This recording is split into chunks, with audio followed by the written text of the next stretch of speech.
Just imagine, 1 out of every 55 people you know, gone. Wow. That's Gaza. Yeah. According to this Al Jazeera report, a year after things, escalated, we're doing a deep dive into the human cost. And honestly, how do you even begin to measure something like that? We've got this in-depth reporting from Al Jazeera, and the numbers are really something. But it's more than numbers, right? Right. It's real lives, families torn apart, and a future that's just, completely uncertain. Absolutely. So let's start with, I think, the hardest part of this whole thing, the numbers. 41,615 Palestinians killed in Gaza in just 1 year. It's a staggering number. It's not just a number. No. These are entire communities that have been absolutely devastated. From your perspective, knowing this region, knowing the history, what's your take on a figure like that? I think what's really striking, what's really chilling is the time frame. 1 year. This isn't some distant tragedy. This is happening right now. And to see this level of loss so concentrated in time and in such a densely populated area, almost unheard of in modern conflicts. It's impossible to ignore the impact on children in all of this. Yeah. Al Jazeera reports over 16,000 children killed. 16,000. That's more than the entire population of some towns. Yeah, and the report goes further, doesn't it? It highlights that 17,000 children have lost one or both parents. It's hard to even wrap your head around the long-term impact of that kind of loss.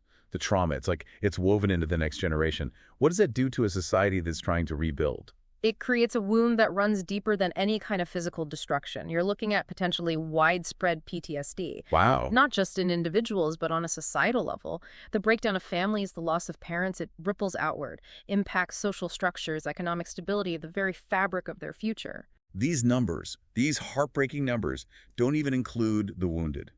Al Jazeera states that 97,303 people have been injured. That's like saying 1 out of every 23 people you pass on the street carry the scars of what's happened. Yeah. There's this detail in this report that it stopped me in my tracks. Children are losing limbs every single day, and surgeries are being performed with little to no anesthesia. It's unimaginable, and it speaks to a horrifying truth that this report really drives home. The complete collapse of essential services. 114 hospitals and clinics are inoperable.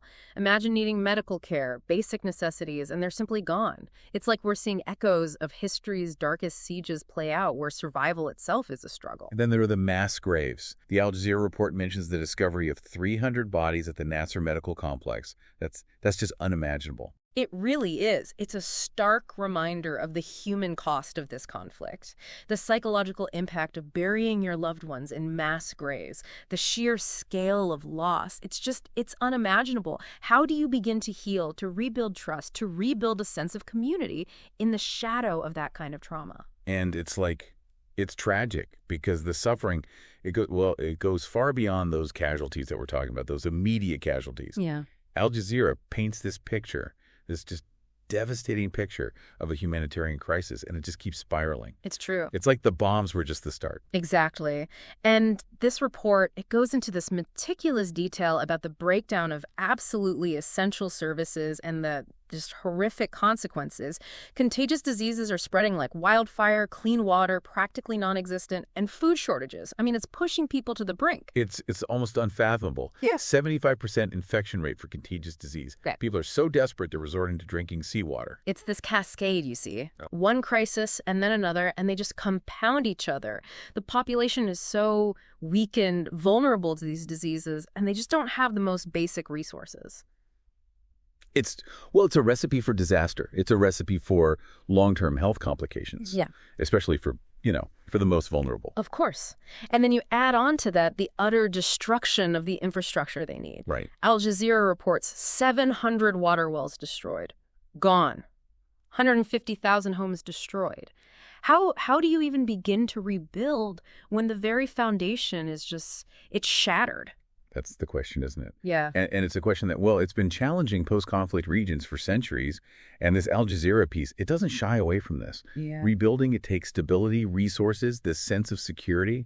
And those are all in desperately short supply. The economic implications are just massive. And then you think about the potential for displacement, families being forced from their homes, likely permanently. Yeah. It's just another layer of complexity to this already really, really dire situation. It makes you think about the long-term cost, the impact not just on this generation, but on the generations that come after them. Al Jazeera really emphasizes the impact on education, 123 schools, universities destroyed, gone. 625,000 children without access to education. I mean, those are classrooms, but it's more than that. It's their futures. Absolutely. Education is so often the key, that bridge to opportunity, to breaking these cycles of conflict and poverty. Yeah. And to deny that to an entire generation, it's stealing something. It's stealing something really precious. Yeah. It's vital to rebuilding a society. It feels like, and maybe this is too far, but it feels like more than an attack on their, physical buildings and things. It feels like an attack on their future. Yes. On their identity. Al Jazeera details this destruction of cultural sites, like that 747-year-old library. Oh, wow. At the Great Omari Mosque. And all three of Gaza's churches suffered damage. It's heartbreaking. It is. And the destruction of cultural heritage like that, it's a loss that just echoes, through generations. These sites, they hold centuries of history, shared stories, identity. And to lose that, it leaves this void. Yeah. That's so difficult to fill. It's a lot to process. I mean, we keep talking about these numbers, these statistics, but you're right. Yeah. Behind each one, there's a life. Absolutely. A story, a family that's, forever changed by this. And I think what really gets me, what resonates from this report is just the sheer scale of it all. Mm-hmm. The bombing, the casualties, horrific enough. It's true. But then it's like you see these ripple effects, the long-term consequences for their healthcare system, their education system, their cultural identity. It's almost too much. And the report, it asks this question, and I think it's something we all have to really sit with. How, and this is a quote, how can we stand by and allow this to continue? And that's the question, isn't it? That's the moral crux of it all. The international community, it can't just, address this immediate crisis and then just check a box and say, okay, we're good. Right. This Al Jazeera report makes it so clear.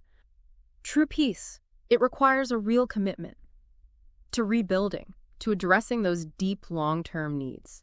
It's like we use the word rebuilding, and we think, okay, buildings, bricks and mortar, but what about rebuilding lives? Yeah. Rebuilding hope, especially for people who, they've known nothing but this conflict. That's the real work, right? Yeah.